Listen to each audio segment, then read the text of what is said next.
Hi, in today's tutorial, I'm going to show you how to change your profile picture on Messenger. First of all, and of course, you'll need the Messenger application at your phone. If you don't have that, just go and download it through Play Store if you have an Android or App Store if you have an iPhone. Then, all you need to do, just go and sign in to create your account. If you already have an account, don't worry, just ignore all of this, log into your account, and let's get straight to it. So first of all, and of course, if you want to change your profile picture, just click on your profile picture.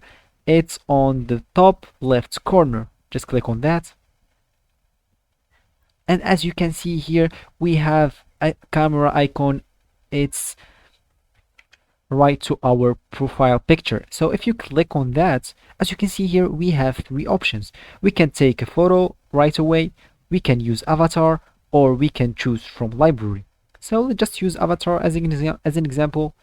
For me, I already have an avatar here, so I don't have to create any avatar. All I need to do, just choose a pose.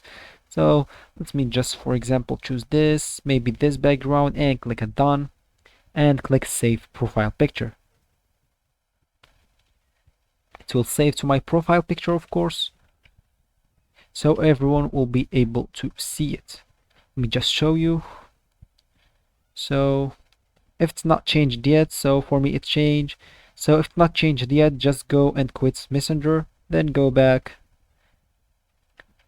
and as you can see, it's changed. Let's say, for example, you don't want to use your avatar. You have here two options. Maybe you can take a photo instantly or choose a photo from your library. It's simple as that. So that's it for this video, guys. I hope you like it. Thanks for watching and goodbye.